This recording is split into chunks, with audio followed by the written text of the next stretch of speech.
Hello, everyone, and welcome to the Paddocks. On this episode, we're going to be covering the Monaco Grand Prix weekend and all the updates you may have missed. On the episode, we have Rachel, Hannah, Megan, Chelsea behind the scenes, and myself, Melissa. And now let's get into some pre-race fun. Now, you may have seen, but to celebrate the anniversary of Senna's passing, McLaren had a special livery going into this weekend. Yeah, they also had special race suits, t-shirts, everything for the weekend. It was Senna's, signature green and yellow. It was really, really nice. However, there were a lot of comparisons of the McLaren suits to different brands with similar color schemes, and it was kind of very funny. Mostly the comparisons to like Sprite and Subway. Once I saw those memes, I could not unsee it. I also thought it was kind of interesting, kind of funny that Lando and Oscar, they had the special race suits, the green and yellow, but the pit crews were still in the standard McLaren orange and black. Obviously, those suits are not cheap. They're very expensive. So I get it, but it just kind of felt a little out of place. Almost, just like it didn't feel cohesive, but that's me. Speaking of that green and yellow, I really liked seeing that car going around that track. Like, that car looked nice. And speaking of nice, Lando and Oscar's tribute helmets going into this weekend, I am obsessed with Lando's, like, work of art. Yeah, so like Mel was saying, Lando never misses with these special lids. I love that he had the chrome so that the streets that Senna raced on would be reflected as he drove the track. I thought that was a nice little touch. And also I know he loves chrome, so it's a nice double positive for him. Yeah, I also loved Lando's helmet, kind of going in theme with everybody else here. And I loved his tribute to Senna. This also was Senna's 30th anniversary since the last time he raced on that track, so that was pretty cool. I also saw that Fernando Alonso did a unique helmet for this weekend. It was like a Valvoline colors. I think it was like a sponsor helmet, to be honest with you. And I think the sponsor supports Aston Martin, so that was cool. It was cool colors. It was definitely different. So I don't know if it was necessarily a design for him or a design for the team. And going on in special helmets, Charles, of course, had a special helmet going into this weekend for his home race. However, I do wish that he had a special race suit like he did last year, because I love that one last year. It was just beautiful. And also Alex and Valtteri had special helmets as well. Again, you guys know I'm a big fan of the special helmets that they do. I love the creativity and the thoughts behind it. So I always look forward to it. Same. I loved Valtteri's too because it was he worked with the Prince of Monaco, one of his foundations for marine wildlife conservation, and I loved that. I thought that was so nice. And other fun instances, we had James Vowles referring to VCarb as, quote, Alpha Tauri Visa Cash App, buy one, get one free. That had me on the floor, I swear to God. And don't get me wrong, it is still on site for that man. That's another story, but that was funny as hell. No, for real, because what are we really supposed to call them? I just always kind of call them Red Bull 2.0. At this point, it's just easier, and it's just such a long name, so I feel like it's just kind of at this point fun to make it a little fun and tease them a little bit, because come on, anything could have been better. I mean, at this point, they need a nickname, or at least better than the one that they already have, which is V-Carb. It sounds like I'm eating carbs, to be honest with you, with that name. So yes, like Mel said, Rebel 2.0, it sounds a whole lot better than V-Carb or that whole long pronunciation of their actual name. And of course, we can't forget to mention the most important development leading up to the weekend, which is, of course, Charles adopting Oscar. A joke that the entirety of the F1 community has completely jumped in on, and I Love it. The F1 TV commentators jumped in on it. Arthur Leclerc jumped in on it.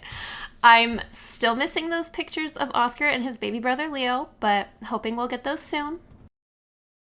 Maybe in Canada, because I'm curious to see if in Canada Oscar somehow is like, oh, I'm like 1/5 Canadian or something, or 1/16 or whatever the ratio or percentage is. And then Lawrence Stroll will have another son in F1 that he can help and contribute to. I mean, I don't know, Lance would get a little brother. How lovely. And did y'all see the quick, like, I'm always going to call this Twitter, but X, about Lando asking why Carlos hadn't adopted him yet? I'm pretty sure a fan had made this up, to be honest with you, because I couldn't really find much on it, but it was absolutely hilarious to see. And then Mama Piastri trying to adopt Yuki. I mean, so cute. I needed that. Now, go adopt Logan, please, too. I would love you forever. Mama Piastri is just an iconic queen, and I love her tweets. Like, iconic. But now going on to the race weekend, of course, we have to start with free practice. And in the first practice session, we saw Lewis in P1, followed by Oscar and George. And then FP2, we saw Charles in P1, followed by Lewis, and now Alonso. We love a little variety. And in the final practice, we saw Charles again, finishing P1, followed by Max and Lewis. I, for one, definitely thought Max and Rebel were just fooling us again like they did last week in Imola and crushed it in quali, but we'll get into that in just a second. No, truly, I was completely on board with all of the people, all of the Ferrari Charles fans that were like, please don't get our hopes up. Don't make me promises you can't keep, because the Monaco curse has been so real and so prominent since Charles started in F1, and it just... there's not always hope. I mean, he did not come to play this weekend, though, because Mance was determined to prove that curse wrong and shut it down once and for all. And he was full force, full throttle the whole entire weekend. He said that he went into this race weekend in good hopes, and honestly, it showed. That man got like right down into business, proved everybody like, I got this. I also heard that I think it was just a rumor right before the Monaco that his car had an engine swap or an upgrade. Maybe that helped. So who knows? I do remember seeing something about like upgrades. I don't know if it was like last race or this race, but maybe. But now into quali. I look forward to quali sessions at the Monaco GP because something's always bound to happen to make it super dramatic. I mean, it's Monaco. Why not? But from the first quali session, we saw Alonso, Sargent, Perez, Bottas, and Zhou get knocked out. I wonder what has been up with Perez not making it out of Q1 at this track, especially since he won it a few years ago. But who knows? I was surprised by Perez, to be honest with you, because as a Red Bull, I think the expectation is always like top 10, if not like top 5, because it's Red Bull. And it just seems to be like he goes up and down. And I don't know if it's like the rut stage or what's going on. No, for real, because like Mel said, he won it a few years ago. I think he won it in 2022. That was not that long ago. And to add in the mix, being beaten by Logan in a Williams, and Logan was running on 2023's rear wing and a different floor setup. He said he was missing a part in his floor setup. I mean, a win is a win for us Logie Bear fans, but damn, Checo. I honestly am inclined to think that Yas put a curse on him or something, or like refreshed the one that he had put on him a while back. I don't know. But I'm always going to suspect Jos Verstappen when it comes to that Red Bull second seat. Yeah, going off of what you said, Rachel, about Logan, just quickly, I'm pretty sure he did say in the weekend that his car was overweight in comparison to Alex's, so that would explain the whole floor and the rear wing, but that's a whole nother story. But back to Checo, I was surprised to see him out in Q1 just because he has actually been doing okay as of late. Like, he hasn't been doing terribly. And like someone mentioned, I mean, the expectation is a minimum top 10, which he has been getting, I'm pretty sure for the most part, but it was just surprising, especially with that like seat on the line and just having the talks of his contract being extended happening over the weekend and even the week prior. I don't know. Poor Checo. Now, going into Q2, we saw Ocon, Hulkenberg, Danny Rick, Stroll, and K-Mag eliminated. I was kind of bummed to see the Haas's knocked out. They were both doing like a pretty mega job at first and being in the top 5 spots, but they are in a Haas, so we know that only lasts for so long. And rounding out our top 10, we have Charles starting from pole, followed by Oscar in P2, then Carlos, Lando, George, Max, Lewis, Yuki, Alex, and Pierre. Charles getting pole for the weekend marked Ferrari's 250th pole position for the team, and it's just things that we all love to see as Tifosi. I mean, the Leclerc family front row just warms my heart, truly. His family was out there in strides to support him, and we just gotta love a supportive family. Yes, we love a supportive fam. And what I thought was interesting, and they said this at the end of qualifying too, but this was the first time since 2012 that a Williams has made it into Q3 in quali at Monaco, and it's also the highest starting position since 2011 for them. So, mad props to Alex for continuously driving at his best in a car that is not necessarily the best. And another little history fact is that this is the first time a McLaren has been on the front row in Monaco since 2011 with Jenson Button. So 2011 was really like a big year for some of these teams, I guess.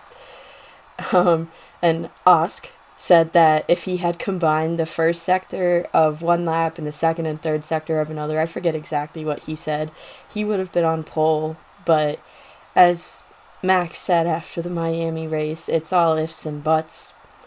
And I won't go into anything else that he said. But quali here is so crucial just because of the little to no opportunities for overtaking. So as long as everything goes pretty smoothly, you will most likely finish where you start. And then, of course, later in the day, we got the notice that both Haas's would be starting from the pit lane due to being disqualified from quali because of technical non-compliance with their rear wing on both cars. There was something wrong with the measurements, and if anyone saw Gunter Steiner's Instagram story where he just picture of a tape measure and that said anybody need a tape measure, just the man's got jokes. That was a clapback at Haas if you had ever seen one. And you know, honestly, like Rachel said, they had us on our toes waiting for the final results to become official after qualifying. And when I saw the news, I was very surprised. I was like, what the heck? How do you miss something like that? It should be common nature to build a car every weekend. But I also can't remember the last time a team failed a technical inspection either. So like, I know you take the car apart and then put it back together in each place, but like, come on guys. I don't know, just me. I just have a question for y'all because I noticed that Nico and Kevin started on the grid, but I thought they were supposed to start in the pit lane. Like, did any of you guys notice that at the start of the race? Like, they were at the back of the grid. They weren't starting from the pit lane, which I was very confused about because they had that penalty where they had to start from the pit lane, and I keep saying pit lane, but like, did anyone else notice that, or is that just me? No, now that you're saying that, I like didn't realize they actually did start on the grid, which makes a lot of sense for what happened at the start.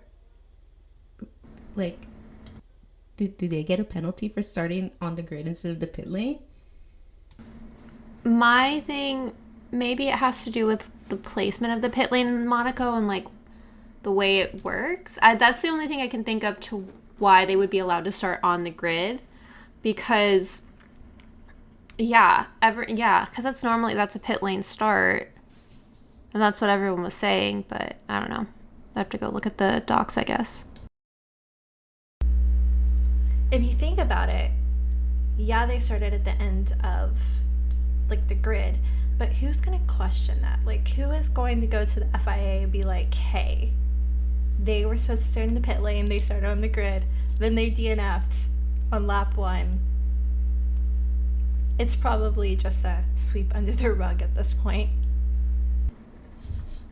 Now, going into the race this morning, we were all up bright and early at 6 a.m. for me, so 9 on the East Coast and 8 in Texas.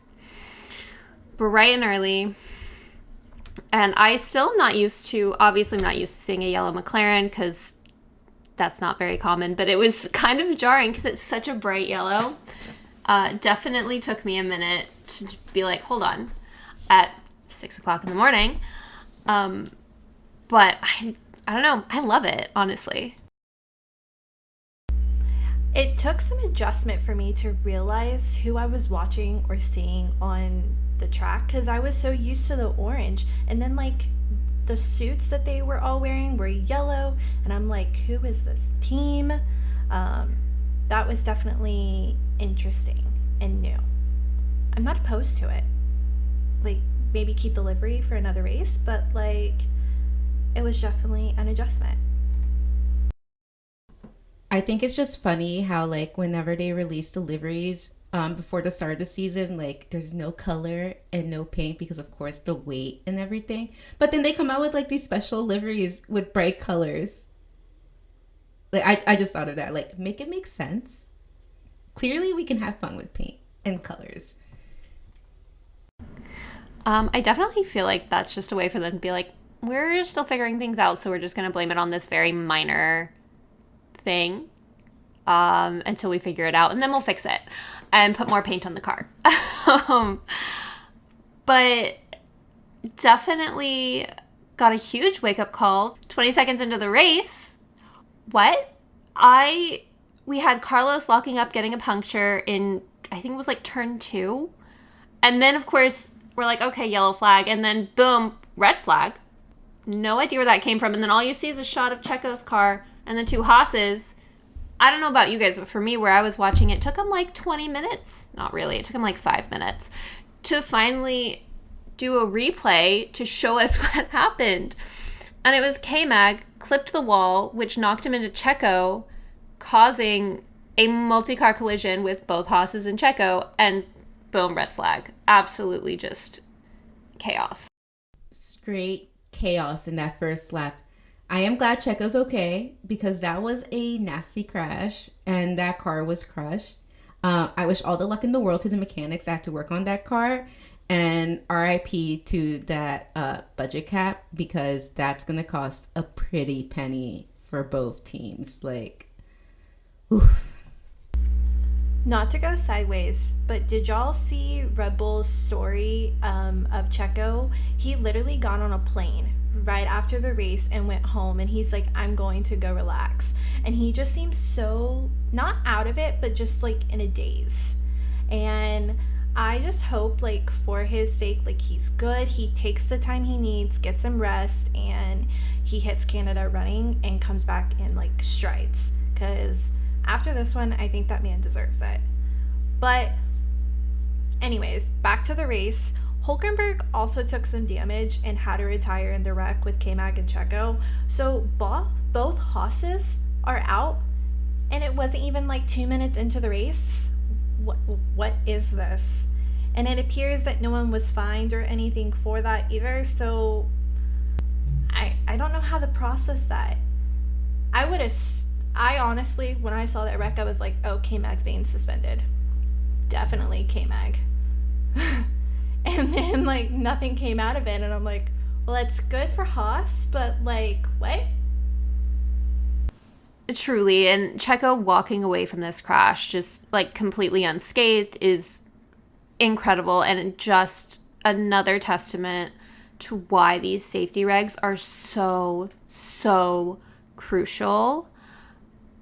And I agree, he seemed like he was a little bit in a daze. He probably has like a minor concussion because that was a hard crash and a lot of G's.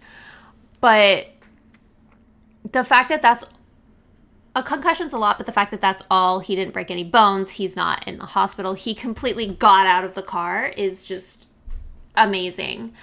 Yeah. And Haas not being fined, I saw that crash, I saw the replay, and I was like, oh, K-Mag's getting his race ban. Like, he's not going to be, we'll see Ollie in Canada. No, just a racing incident. Are we sure about that? Also, I don't know if you guys saw afterwards, but Checo didn't even get into the safety car with the two Haas drivers. He walked off. Like, he said, you know what? I don't want to let out that, like, Latino fury on them. And I don't blame him. Because I know when I get upset, like, it's like hell on fire, literally. And he probably just had to walk it off. And you know what? Good for him for taking that flight home to see his family, because I can just imagine how he was feeling. I think for me, it was definitely up there with Zhou's crash at Silverstone, and just like not awe is not the right word, but awe as in like, oh my god, did that just happen type thing, because all of a sudden you see Checo's car fine and then they cut to it and it's not fine, which is really scary. And like everyone has said, hope he's okay, glad he went home, and he just needs a little bit of like a little zen moment, because he has 3 weeks before Canada, which is nice that he has time to, breathe a little bit. But did you guys see the marshals taking a picture in front of his car while they were clearing up the track?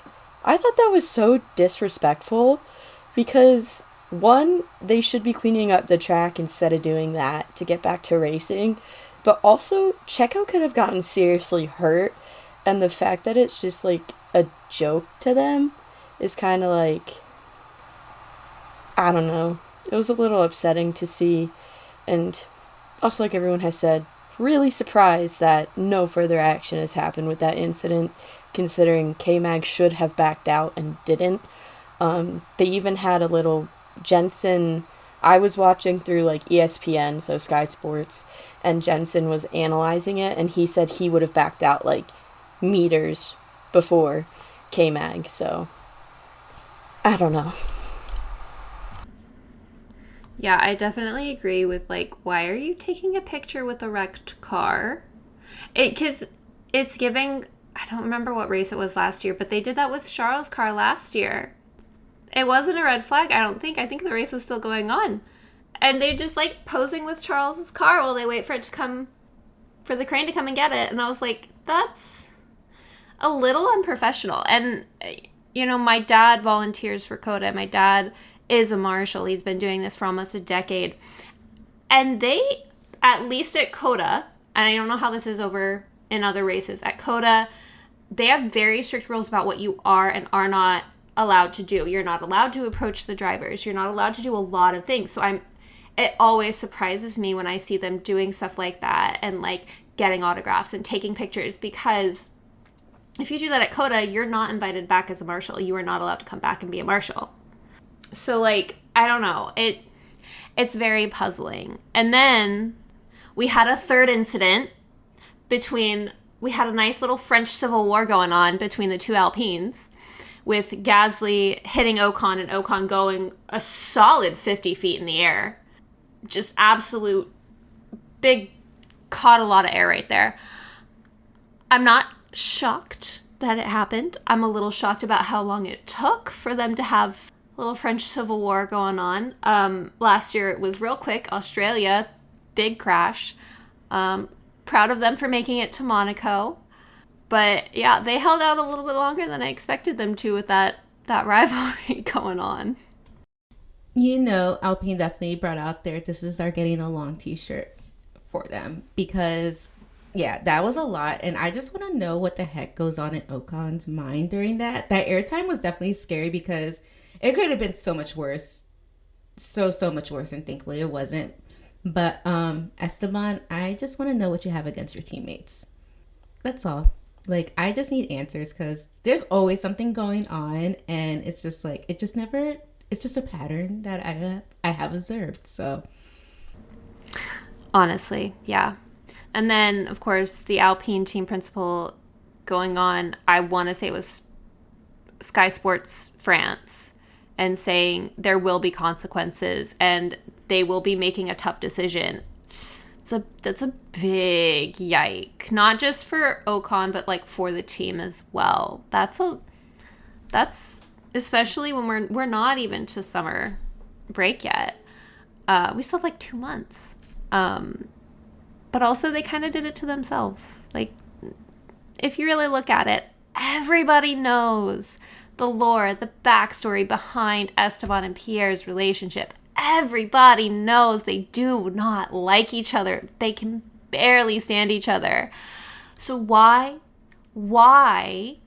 Alpine thought that this would be a great pairing and this is a great idea, I will never know. However, the French think they're always right. So, as the French say, c'est la vie. I just wonder what it all means. Like, will Esteban be put in timeout for Canada? And will Jack drive instead? Or is this even bigger and contracts will come into play? Like, when they're talking about contract extensions, since Esteban's is pretty much up. I personally would love to see Jack get a chance to drive, like Jack Doohan, just because I love him and I think he deserves the shot to prove himself and say basically like I deserve this seat. But who knows, because I know Mick has also been brought into the mix for talks for Alpine, so I guess we'll have to see what comes in the future. Honestly, I think as long as they have Esty, like Ocon, on Alpine, I would not want Mick to go there because, like, he's just gonna hit him. I'm sorry. Like Mel said, it's like his repetition thing that he does. And it's just, I don't know. They did say there's going to be consequences out of there. So maybe what they're meaning is it's going to be contracts. I think it's going to be contracts. Just kind of going off the vibe that the wording was given. And I mean, we've seen silly season start very early this year, so who knows? And I won't be upset about that. But the FIA did announce, since he wasn't able to serve his penalty during Monaco, that Ocon will be given a 5-place grid penalty for his next race, which would be in Canada. So even if he does great, that's still going to be very detrimental for that team. Yeah, and in addition to that 5-place grid drop, which is absurd, he got 2 penalty points, which is also ridiculous since Magnussen got nothing. No further action, no further investigation, bigger crash, bigger situation, nada. Kind of, I don't know, but we do know that the FIA does kind of have it out for Esteban, as evidenced with all of his time penalties last season. So there is that. Of course, after the red flag was over, we had Ocon, Perez, Magnussen, and Hülkenberg all out. And then 44 minutes we had a standing restart, same starting grid pretty much as the OG, with really just mostly the top 10 stayed the same, which is kind of all that matters. Sorry. Yeah, going off of that, like, I know how they choose the restart order, like, it's the last detection point or the last point where they're able to detect the order, but I just want to know, like, where that was in terms of when the red flag came out, just because I feel like Carlos ran off the track before the red flag came out, and, I mean, I love Carlos, but Lando's my guy, and like you can't really overtake in Monaco, so I was really hoping that just maybe he'd get that third place position back just to get a McLaren double podium, you know? That would have been great. But Carlos kind of got a get out of jail free card. So, but I just want to know where exactly how the FIA determines what they say, you know? Cuz sometimes it's just like what? Like, what do you mean? And I feel like that happened a couple times this weekend. So, I think this is a perfect example of saying the FIA is FIAing, either in a good way or a bad way, however you want to look at it. But yeah, once Carlos and Oscar had a little bouncy tiff, whatever you want to call it, I was surprised no investigations or consequences came out of that either. I mean, typically in the past it has, even if no issues were done with the car. And Carlos and Oscar, they just seem to have this like repetition game going throughout the last 2 years. Like, boys, where's the feud? Calm down. Like, I don't know if it's Lando. I don't know, but like, have a talk, please. did you see, like, this is after the race, but Carlos did say in the post-race interview, like, it seems like we don't like each other and that we, like, hate each other, but we don't. We actually really like each other and get along. It just happens to be everything on the track. And it's just so funny. Like, of course, it's like Lando's two bromances. Well, Oscar's not a bromance, but his, like, brothers, I guess. I don't know. More family. It's like their friendship and their personalities mesh very well off the track. They're friends off the track, but then when it comes to their racing styles on the track, they don't mesh well. They fight, and they just don't care. In it to win it. I think you see that a lot, though, because, like, Max and Charles are absolute besties off track. On track, there's a few incidents here and there. I will also say Oscar is an Aries and Carlos, I believe, is a Virgo. Both are very stubborn signs. So there's also that.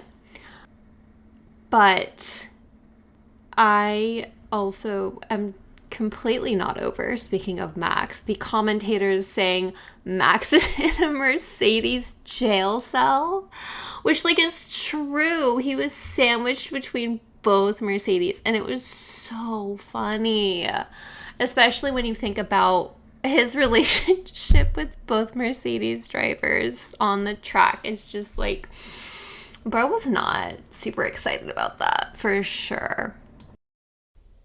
Or how about Max talking about he should have brought a pillow to the race? Like, this man really said, I don't care, I could be asleep. And to be honest, same. It seemed, based off his radio messages, he was also struggling with battery a little bit during the race. But honestly, he seemed very, like, I don't know about you, but he seemed like very unmotivated and just kind of bored throughout the race. So, same. Mans really was like, I could be on the sim right now. Like, I could be iRacing. What are we doing? But no, he honestly, Max is hilarious. And I get it, with the exception of that first lap, literally. It was a relatively standard and kind of boring race, unless you are a Ferrari Charles fan, in which case you likely spent the entire race in a state of absolute constant anxiety, just waiting for the other shoe to drop because it's Monaco. And of course, let's not get anything twisted. Max is also bored when he's 30 seconds ahead. He likes racing. He likes the competition. You just don't hear from him because he's not on his radio, because it doesn't matter when he's 30 seconds ahead. George also, I think, said in a post-race that it was a pretty boring race. And I think Monaco is just that way. It's just basically impossible to overtake. Unless there's crashes, it's pretty boring. I am also, after this, going to go check and see if the world is ending, because Max and George agreeing on something has to be a sign of the apocalypse. That, I'm going to go look outside, make sure there's no dark clouds. The fact that they agreed with each other for the first time in I don't know how long, it made you wonder if something was wrong with them. Like, hey, you good, sir? You got a fever? Like, no concussions? So I'm with you, Rachel. But I think Laura Winters said in the after show that the drivers had to have like a slower pace here in Monaco due to the track layout and dynamic, and that was pretty interesting. Because I never realized that or paid attention to like the speed differential between each race and like what you could. I just look at the track and go, cool. So I don't know. I think it also has to do due to the fact that these cars are just long, and this track, like the track streets or whatever you want to call it, like the track lanes, whatever the correct term is so narrow. So like maybe for this race, all teams can just like have like a special little old school race car and race in those little cars for that weekend. A thought, an idea, suggestion, F1, if you guys do it, call me to give me that money. But I mean, again, speaking of like how hard it is to like overtake, one of the only overtakes that occurred in the race was when Bottas overtook Logan. So I mean, again, I love Logan, but to even do that in general, it's pretty impressive. Hey, creds to Logie Bear too, because he did overtake Zhou towards the end of the race. It was when Zhou had a blue flag to let Lando through, and Logie was right behind him, and he took that opportunity and he said, hey, might as well go through if he's gonna move over, and was basically like, thank you very much, I will be on my way.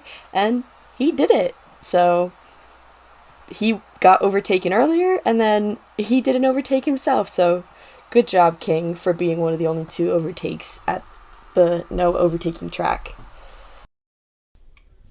And of course, who won the race? Charles Leclerc. If you know, you know, from that little Leclerc voice. Won the race. He finally broke the Monaco curse. This makes Charles the first driver from Monaco to win the home race there after 93 years. That's almost a century. Like, what?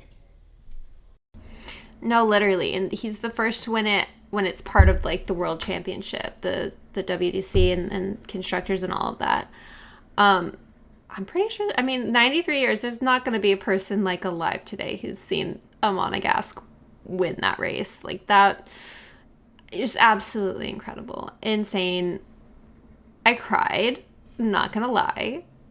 It was so nerve-wracking and so exciting. He so deserved it. Oh, that made it made everything worth it. We're breaking a lot of curses this year. Lando broke his curse. Thank God.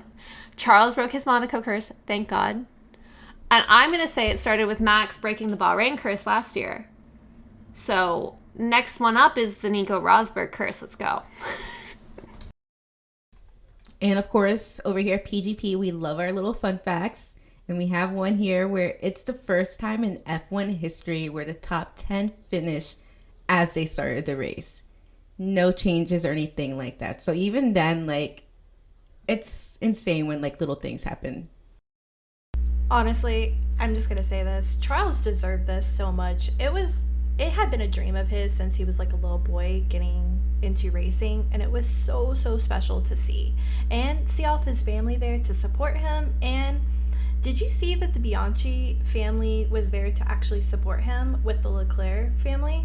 That was really cool because like the photos and then being there and the tribute to Jules that they mentioned, the commentators, it just honestly made it perfect.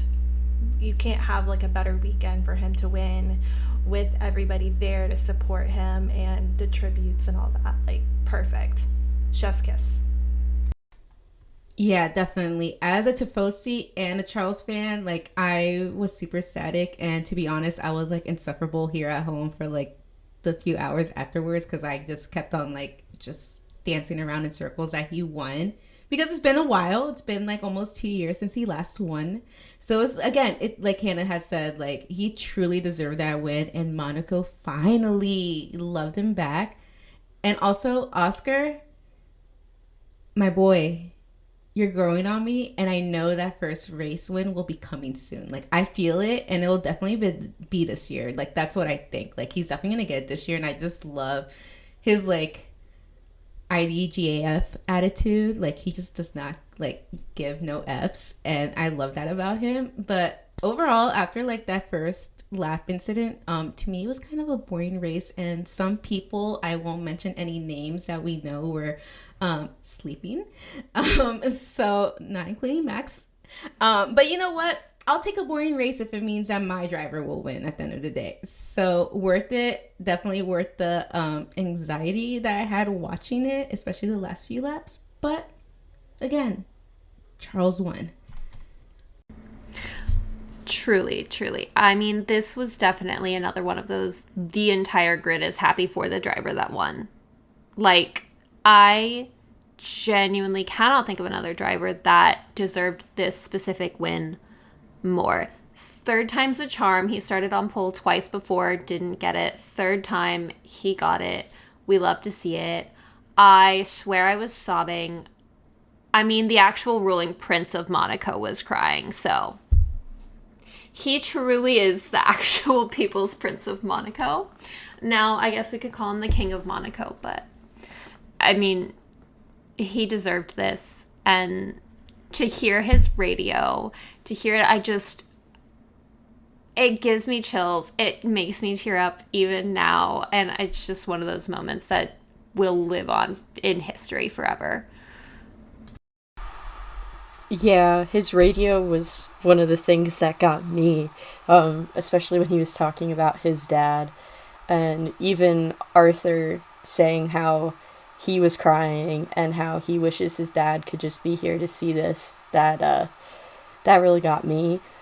On top of the fact that today is also the 10-year and 1 day anniversary of Jules's first Monaco race and his first points haul, it just makes it even more special. And you know that Jules and Charles's dad were definitely watching and just being so proud of him to finally get that win. And he needed it. Like, I think this will make him hungrier even more than he already was. And I think getting this win just will give him that confidence boost into, I can do this.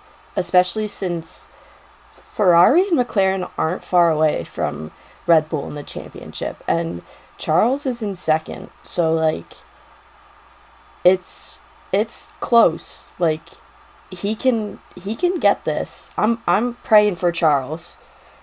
Let's go, Charles.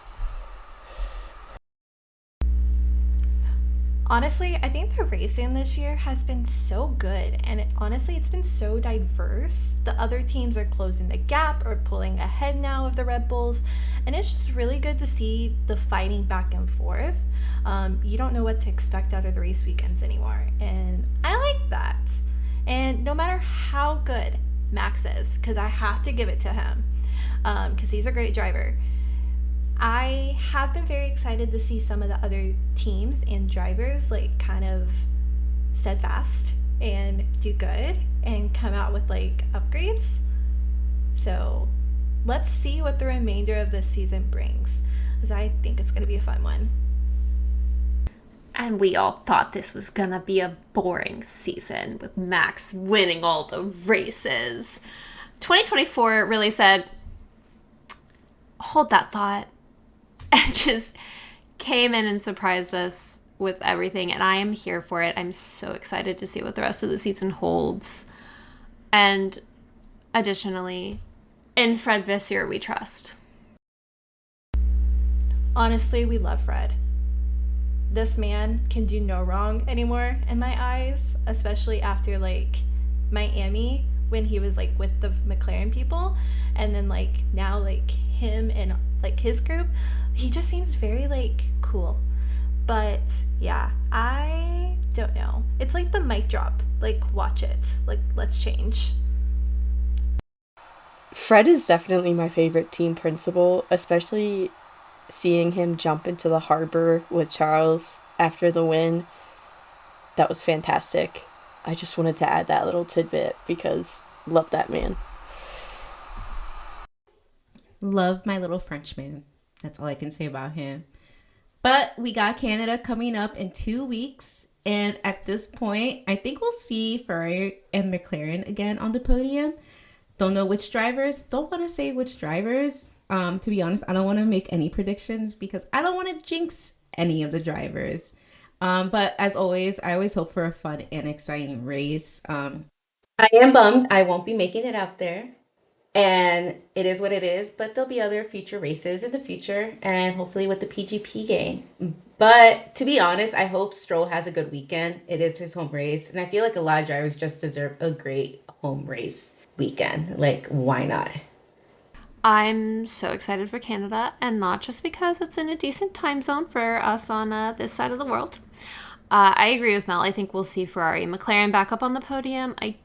I do think we'll have Maxi back up there as well, but with recent events, I'm not necessarily seeing him on the top step. So I also hope that Lance has a good home race. I'm in the same boat. I think all the drivers deserve a good home race weekend, and I also am hoping for Logan to get a better setup because I think he's really improving, and I think he deserves a fair shot with equal ground. Period. I actually really enjoy Canada as a race and a track since there's more opportunities for overtaking, which you've seen in the past years. There's been some great overtakes happening, and nothing is ever set in stone at that race just because of weather and other different things. I also agree that we will most likely see Ferrari and McLaren up on the podium, or at least that's what I'm hoping for. Canada is a different track compared to Monaco, so maybe Red Bull could be back up there, but who knows, and it would most likely be Max over Checo if one of them is up there. Lando normally runs well here, so ever hopeful for that second win, but if not, I will take it at Silverstone, just because that's his home race.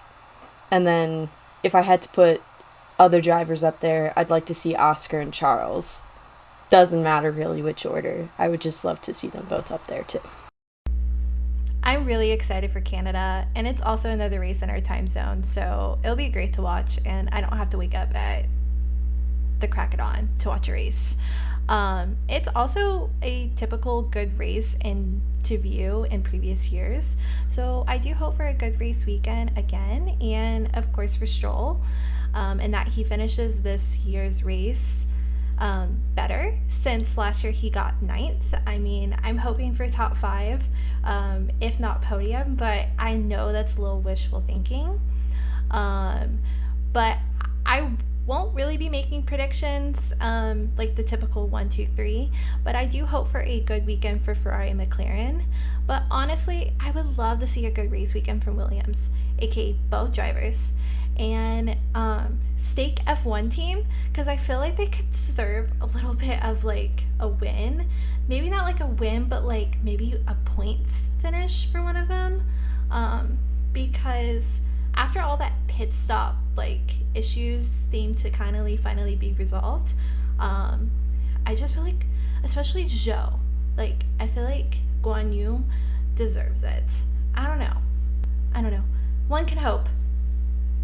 And to close out the episode, we have a quote for you from Alex Jakes towards the end of the race commentary.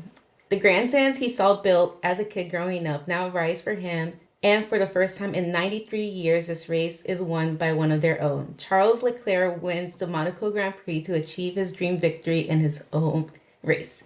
Well done, Charles Leclerc. It's a mission accomplished. And indeed, well done. Honestly, to me, this was a very good Monaco Grand Prix. Let us know what your thoughts are on our socials. Everywhere, we are Paddock Girls Podcast, except X or Twitter, we're Paddock Girls Pod.